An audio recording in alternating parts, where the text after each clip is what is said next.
Hi, everybody. I'm MattHawes of the Happy Show and of Comics Limited, located inside the Big E Superstore at 5400 Van Avenue here in Evansville, Indiana.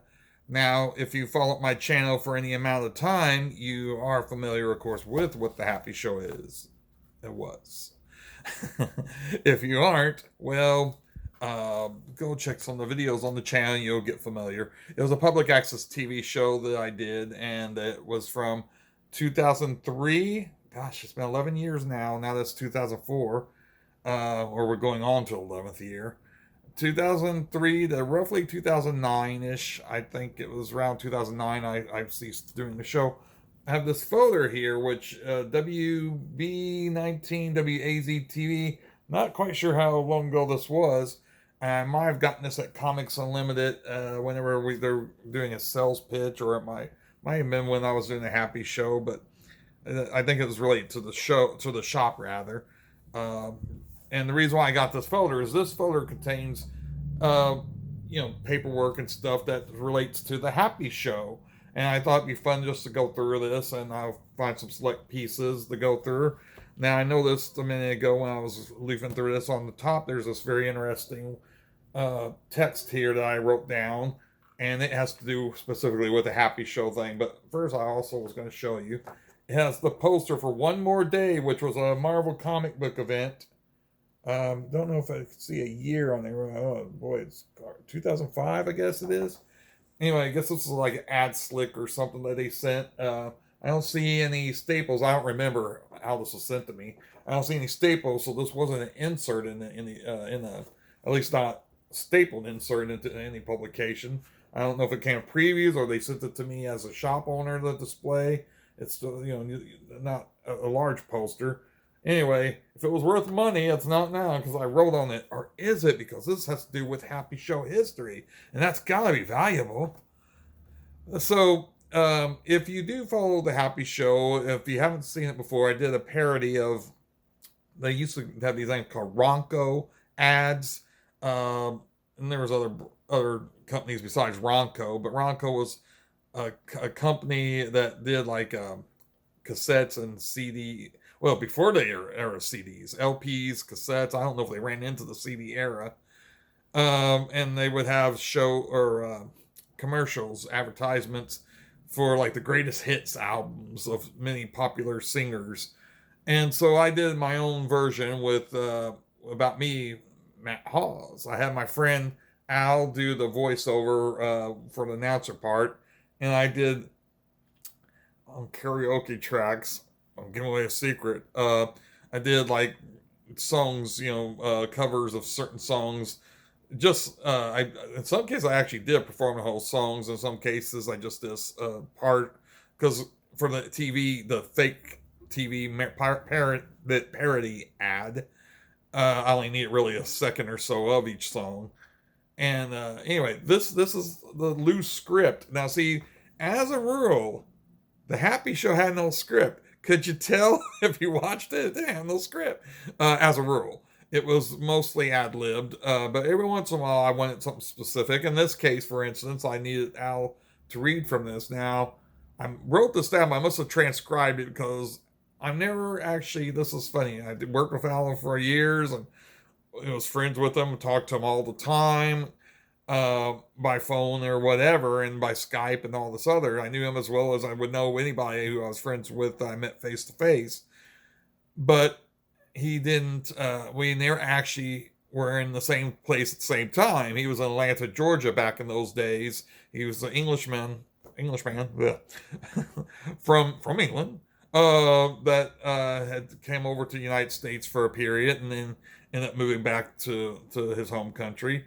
And so anyway, during the period, he was very active on YouTube, and as I was at that point, and we had met through the YouTube channel, basically technically through Stickum, which used to be a webcam site that people could make their own, get into groups and chat with each other. It was like Skype, kind of before Skype, but the group Zoom, like the Zoom thing. You had kind of like the Zoom thing, Anyway, look it up if there's a. I'm sure on if you Google Stickum, the site no longer exists, but I'm sure there's for those who don't remember it or weren't alive even whenever it happened or were too small or whatever. I'm sure that there's some site out there that details that history, if nothing else, Wikipedia or whatever. Anyway, so I met him through Stickum, met Al. I went on a tangent again, you see. Met Al through Stickum and through a friend through YouTube. That's why it was kind of really through YouTube. And then he started doing music for the show, and then he could do character voices and everything. Anyway, so I had him do this in kind of a character voice. It was close to his normal voice, but I do think he amped it up a bit for this one. Anyway, he says, for over the past 4 years, I'm doing the thing, but I can't do the voice exactly like he did it. For over the past 4 years, his voice has moved our hearts and stirred our souls. He is the brilliant balladeer. Balladeer, I can't even talk. He is the brilliant balladeer, America's greatest vocalist, MattHawes. Now, for the first time only, 30 of Matt's greatest hits are brought together in a single, magnificent collection from Happy Times Music. Here is his blah, blah, blah, blah, blah. So anyway, yeah, the whole thing, it's just basically a script for that. Like I said, unless I took a picture and sent it to him, I would have transcribed it because, again, we weren't in the same place or whatever. I'll move on to, okay, I know what this is now, too. Well, to another thing. And look, I rolled onto another poster. This is from the same time frame because you even have the another Marvel mini poster. These might came with their Marvel previews order forms. Look at that. Still got the picture. Scan it. But again, I wrote on it. Does Happy eat? Now, what this is I would have my friend Matt Billman, who was a participant on the Happy Show. He played a character called Cappy the Clown. And most people, you either like clowns or you pretty much hate them. One or the other. And the people who hate them, it's usually because they're scared of them or just unsettled by them. So Cappy being on the Happy Show and being in the kind of show we were, which honestly was kind of slightly subversive, even though people took it as a kid's show. It was never a kid's show. It was never meant to be an actual kid's show. But I was a guy acting with puppets, and people usually relate people acting with puppets mostly as if it's done for kids. And admittedly, the show was done with a general audience kind of appeal in a sense. I mean, well, maybe not a general audience appeal, but perspective in the sense like that use harsh language or nothing like that. But if you dig a little bit, you realize is an intentional subversiveness to a lot of the show because it was just meant to be an off the wall, offbeat thing. It wasn't meant to be scandalous, but it also wasn't meant to be, like I said, an actual kid show or nothing like that. So anyway, Cappy the Clown, which is one of the characters Matt Billman played, we had him on a number of shows. Usually he was saying derogatory things about the show because a lot of the Happy Show humor was derogatory, really, and intentionally, done self-derogatory. I should say self-derogatory. That we weren't knocking others as a rule. There might be some worthy targets, but as a rule, the most shots taken on that show was at the show itself, or as me as the host. Whether the other puppets were, doing something snide or rotten towards me, or vice versa, or whatever. A lot of times, again, there's some of that subversiveness in a sense because we would do stuff like that. Well, Cappy the Clown was a really kind of creepy, kind of sour, dour clown who would tell you in smaller bits not to waste your time watching the show. He would knock the Happy Show as he was on it. Well, we also had a couple of segments where you ask Cappy the Clown some questions. And this is some questions I wrote down for Matt Billman to answer. And if I remember correctly, in fact, I'm almost definite, the questions are written. The answers that you hear, I think by and large, were Matt Billman's answers. So it was my actual questions, but I let him ad-lib his own answers. So we had like, does Happy eat, from Jimmy Smeckle of Duverton, Pennsylvania. Is Matt really that happy? Sunny Sal. Why doesn't Crazy Cat Pete ever tell any funny jokes? What did happen to Wendy, the Happy Show dancer? How evil is Evil Aquaman? Evil Aquaman being another character on the show. These are all obviously characters on the show. Evil Aquaman really only made one appearance, but he was somebody we would repeat as far as mentioning. Why is Asp, that's Asp, the emo goth teenager I played, why is he sad all the time? And so forth. Oh, and what's funny is here, so the previous thing, this was written around the same time, these things here, that I was writing a lot for that episode, because remember just a minute ago I was talking about the Happy Times music. Well, on the side here, scroll to the side bottom, is a list of songs I wanted to put, or fake. Some of them were fake songs that weren't even actually in the fake ad. So that's on the same sheet. So these were recorded basically around the same time. I might have been able to figure it out if I went back and looked again. And then let's see, Siggy Com work order. I was living on Stanley Avenue. I no longer live there. So Stanley Avenue. Oh yeah, I briefly had. I only had cable television, which is funny because the public access TV show was on cable television. But I personally only had cable television one time in the last 30 whatever years, and there was a brief period, which it would have been when I was living on this street. I had for about a year, and then they raised the rate, and I thought, screw this, and didn't go with it. So I actually have not had cable television for but one instance in that time, which was kind of funny because even though I did have ways to monitor and know if my show was being aired, and I've talked previously on our vlog about how they didn't always air my shows on time, like on the schedule that the cable local cable affiliates, companies, whatever, scheduled for the show. Even though I didn't have cable, like I said, was still able to keep a track of that. But I actually didn't have cable. It was kind of funny. So anyway, on here, I was writing some kind of Christmas song. Maybe I was doing a new Christmas song because this reminds me of one that was in the very early days of the Happy Show. But the time I got cable, 2003. That's okay. 2003. That would have been early. So maybe I'm wrong. Wow, I didn't realize it was that long ago. I mean, I had cable really quick, and then I got rid of it. Anyway, so this probably is right then. 2003 would have been the first year of the Happy Show.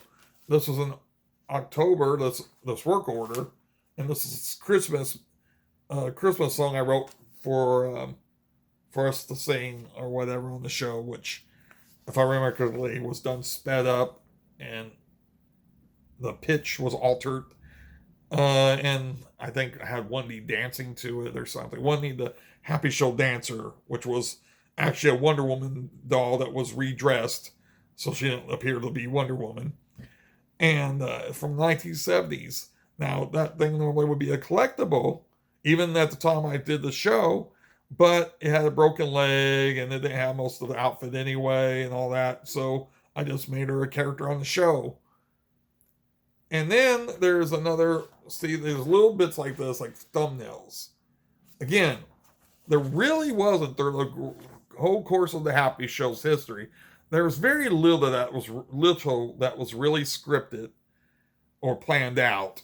A lot of it, I mean, I had a general idea. Most of it was planned in a really rough sketch, in the sense that I had an idea for what I was going to do. Sometimes I almost did come up with stuff, especially the host segments, where I me happy at the beginning. Most of the time, some of that was created pretty much on the cuff, especially early on. Now, usually then I would get later on, especially as the show got frankly better and more thought out, I might develop an idea that I would use on that opening or for skits in the show. But most of it, again, was ad-libbed or off the cuff. But every once in a while, I wanted to do a little bit more planning. I had this idea that I was going to be my own girlfriend on the show. And so, let's see, I did a thing called Matt's Jokes. These are things some of these are separate segments. You can actually probably Google search or look in the playlist for happy show bits or what have you. I'm sure I have some playlists like that on the channel here or on my sister channel, my other channel, which I think you can get to a link to on this channel's profile page or what have you. Anyway, I decided to do a bit where I open up with some really horrible joke and get rejected by the audience. And I'm about to sneeze. Yes, you. I think it's the dust from this. How did it get dusty inside a folder? Anyway, so this is, I thought it'd be funny. Again, the self-deprecating humor. I was going to tell this joke, none of the audience responds to it. But at the end, though, because I give a passionate speech, talking about how I'm pouring my whole heart out to the audience, and this is how they would basically, treat me, basically, but I didn't persevere. I decide, no, I'm going to take that rejection and deal with it and keep going no matter what. And then that causes a slow clapping audience build up, which also helps. I think it was my girlfriend that does the starts off the slow clap, and the girlfriend, of course, being played also by me off using my little camera trick of, just filmed at a separate time, of course. Anyway, this is the bit where, see, it's me happy, then there's the girlfriend, and I think I was arranging, usually if I had something that had to do with certain kind of edits, and I had something in mind, especially like one of my more involved skits where I had to map things out, was a skit called The Bunglers, where I did like a parody of 1970s and 80s sitcoms, and I would film it with all 4 or 5 of the characters were me. And so that was going to be more complicated. That thing needed to be planned out. I think this is the same kind of thought behind it. I figure if I'm going to play the different, character there, even though it's just one other character, I should kind of figure out what parts I should film to this, separately. Anyway, it says, introducing my girl. Hi, Matt. Hi, Happy. Tells jokes. I think I looked up some silly kids joke right before the show. I think I had 3 of them, if I remember correctly, because humor is done in 3s. If you don't know what that means, look it up, because it is a theory of comedy, and it's a sound theory. There's a reason why certain things are done certain ways. 3, for whatever reason, a magical number for you doing a goofy, setup. Like I told a joke, it bombs. I thought I kind of think, well, okay, let's try another joke. You do another joke, it bombs. And then the third joke, in this case, really bombed. Sometimes, but the humor is at the third punch mostly. And anyway, I can't think of other examples. I'm using an example from this skit, but basically, look that up too if you want. If you don't already know what the comedy of 3s is. And anyway, see, I'm sad. Nobody laughs. Maybe I'm not good enough. My girlfriend's crying. Then I give emotional speech, slow clap, building applause, and you really like me. You really, really like me, which is a take now. It's pretty well known nowadays, but just old enough that some people may not get the reference anymore. Where I'm going blank on her name, the Flying Nun, Sally Fields. Sally Fields, and that's another dated reference. Most people would choose a more up-to-date thing. Well, like she played Aunt May in the Andrew Garfield Spider-Man films, and she's played in a number of things. Sally Fields, accomplished, known actress, even though not a lot of younger audience members may not be as familiar with her. Anyway, she got her first Academy Award in the 80s and made this speech where she says, "You like me, you really like me." So it was a play on that. Didn't care if anybody really got the reference. It didn't matter really, but then clapping and then on with the show. So just kind of notes more than like a script. There's no real script there. Oh, and this is historical too. I might have mentioned in a past vlog, and once again, I say use the search function or for YouTube, or go through my playlist or to my old videos on the video list, and you will find the Archie Died vlog or video. And then you also can find the video where I talk about that whole thing and how Archie's company threatened to sue me and all this fun stuff, and I fought that and all that mess. I've discussed it before. I think I discussed it fairly recently, but you can find all about it by going on my backlog of videos. But the reason I brought this up is this is the script for that. See, that was another thing. It needed a script, and I did this script, and I did the voiceover myself. The residents of Riverdale are in mourning today, and so too is the world at large. Even Jughead Jones has lost his infamous appetite after hearing the heartbreaking news. Yes, it's true. Archie Andrews, beloved all-American teenager, star of comic books, a radio show, cartoons, and the inspiration for a bubblegum pop group, is dead. And so on and so forth. So there's the script. I thought this would have been... I actually have the letters that was sent by Trumbull and Jewell, the lawyers who were with Archie, at least at that point in time. And so I have their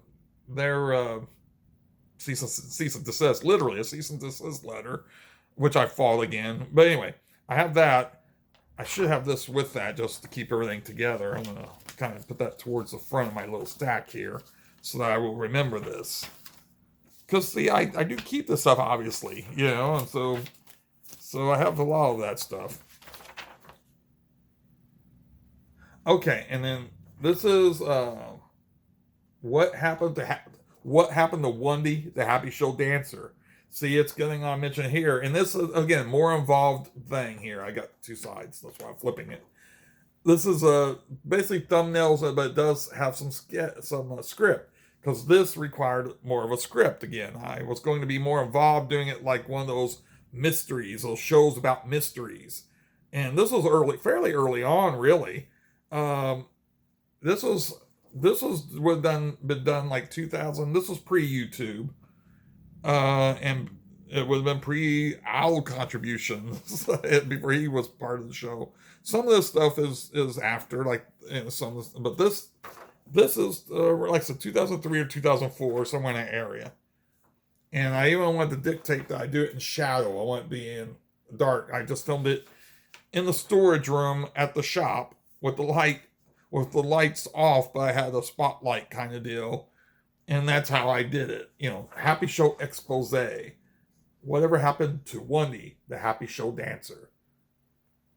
And then it even has a thumbnail to have her pop up on the camera at the last moment. Mending Fences, another script. See, I probably have more scripts than I realized, though. Hi, and welcome to another edition of Mending Fences, the program where we try to patch up differences between two parties. Tonight's guests are well known on YouTube, or they were back in the day. See, I talked before in a previous video that YouTube has changed quite a bit since the early days. What used to be YouTube celebrity back then is not necessarily what YouTube celebrity is nowadays. In fact, for the most part, a YouTube celebrity these days amounts to really kind of being a real celebrity. And, even if they're really known for being on YouTube, they get a massive audience nowadays. Back then, they could still get a pretty considerable sized audience, but they weren't really household names because YouTube itself was just becoming a household name. So there was a person named Greg Solomon, and then there's Renato. Renato was one of the early YouTube celebrities. Back in the day when YouTube was structured differently, it was almost like winning a lottery to be featured on a universal homepage, a homepage that we all saw the same. All viewers tuned in the same homepage. They weren't personalized back in the day. You saw when you signed in YouTube, you were seeing the same homepage that anyone else would see. It wasn't, there was no algorithms used on that site. I don't even know when algorithms first really start being heavily used on the internet, but nobody even really thought of the term algorithm back in the very beginning of YouTube. And there was no algorithms in place to know what you were looking at or what have you, in the strictest sense. So basically you were seeing a lot of recommended videos and such as YouTube decided for the general audience on its homepage, which meant that we all seeing the same people. If you got featured on that homepage, you got, like, you went overnight from maybe having 10 subscribers, 10 viewers on a regular basis, to having tens of thousands or more. And sometimes most of these people were able to get hundreds of thousands. And I think like Lisa Nova was one of the earliest ones that might have gotten around 1 million subscribers or somewhere in the area. And I don't even know if people know her name anymore, unless you're just been on YouTube forever. But Renato was a big one back in the day. And now you ask just the average person, they're not going to know who you're talking about. You have to be somebody who's been on YouTube forever. And same with Greg Solomon. Well, they had their own little battle. And I called one Redundo and the other one Craig. So when I do these characters on this bit, it helps that you know that they're based off of real people who were YouTube's biggest people at that time, homegrown celebrities. I use celebrities as a quote because back then, I stressed, it wasn't, if you're on YouTube regularly, you knew who they were pretty much. But if you weren't on YouTube, you probably didn't. Whereas now, Smosh, who's been around forever, they were one of the early ones, but they've been around forever. Smosh was probably one of the longest running ones that is known to this day still with people who can, I guess, they make product. I've never actually followed them. I don't know if I ever watched a whole video by them. But you can't be on YouTube and not know who they were. It's certainly not back then. And then I know, what's the other guy? Logan Paul. I know of him. And he's big enough that people, he's a household name. Well, think of Renato as the Logan Paul of his day. And I would say think of him as Smosh of his day, but Smosh was around then. They're the only one I can think of for sure that's been around all that time and still have some prominence, as I understand it. Anyway, so they had their, Greg Solomon and Renato had their own little feud going, and this was me having fun with that. And I was acting as a mediator of sorts on what was supposedly a television show that had to do with mending fences, making people get along. Once more, all this stuff, I'll just say, you can find either as part of a whole show on this YouTube channel or my other one, or you can find at least probably isolate it as a segment. I put it up on as a video here on YouTube at some point. The Mad Family fortune has been stolen. McAllister gets shot by a fool. Okay. So this is, I have a parody of police dramas, 70s police dramas to be specific, with me and my pal Matt Billman, and we also were involving other people, and we did one thing with us as the two cops, and then we're going to do another segment. Now we did the case of the missing sombrero. This would have been the Mad Family Fortune or something along those lines, and would have had to do with my friend Jeremy Lamastus. Lamastus was going to play a character in this too, but unfortunately, as things turned out for various reasons, it fell apart, so we never did finish that. And that was close to the time I stopped the Happy Show as well, in part probably because of stuff that went on there with Matt Billman. And I just, I didn't get to see him for a while, and it kind of left the show and the shop for a while, and then he came back, and we're fine friends now. But there was a little bit of a situation where, over filming the deal, I think we got on each other's nerves when we were filming on location. Sad story, but things got better later on. But right around the time, I just decided not to worry about doing the Happy Show for a period. Now we're getting close here to we're already at around the half-hour mark. I'm going to try to wrap this up and then go back to another thing. Okay. Before I do, let me close out with two things here if I could fit them both in. This here, now I know what the script is. I had to kind of gloss it over. Yes, lads and lassies, Happy and I are going to be on network TV in Britain. How, may you ask, is this possible? Well, you may recall that there was a spoof on the Happy Show where Happy and I spoofed John Sweeney's rant during an interview he was conducting. So John Sweeney, now if you're from Britain, you probably know, you might know that name. I don't know how big he is to this day, but I know he was a fairly big name for years there because he was on a show called Panorama, which was a news magazine show which has been around, as I understand, I think since at least the 50s. Uh, it's a long running show. I think it's still on. It's basically our equivalent is 60 Minutes, which theirs predated 60 Minutes, but it's basically a news show like that with investigative reporters and such. And during this time, John Sweeney was investigating the Church of Scientology. Now, the Happy Show wasn't there to preach about politics or religion or anything like that. And I didn't even mention Scientology on the show. But during this interview that was done with John Sweeney for Panorama, he followed the Church of Scientology, and they meanwhile were filming him and his crew. And then they got into this whole kerfuffle of sorts where he was ranting at him. It was caught on video ranting because they were also filming. This is something that maybe had it just been the BBC cameras there, it wouldn't have been picked up. But since the Church of Scientology caught him ranting, going off, which they gave good reason to. I'm not defending them by any means.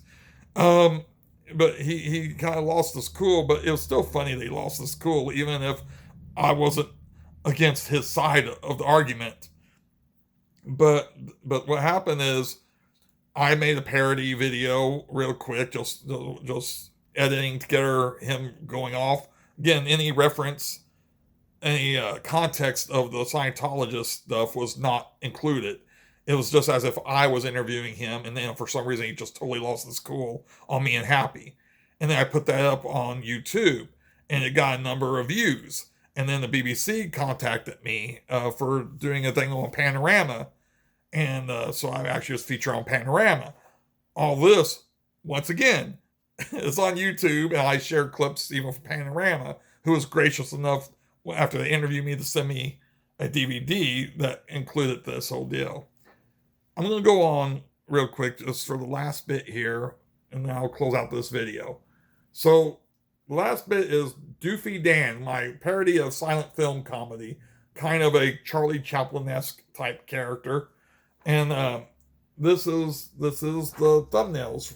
Again, a more involved deal, because I was using Happy, who was being animated, where it wasn't obvious that I was animating him, except for one blooper where you could kind of see the top of my head behind the counter where he's supposed to be working at my comic shop. Or in this skit, it's his comic shop, and I'm Doofy Dan coming to the shop and messing everything up, basically.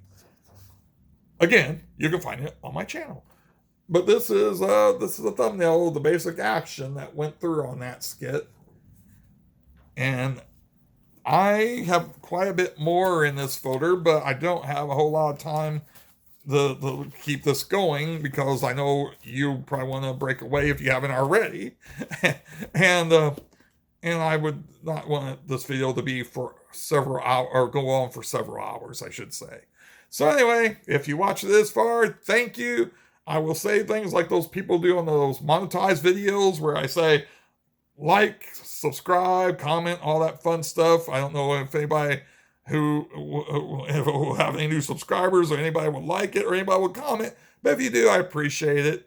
And thanks, and I'll talk next time. Yay!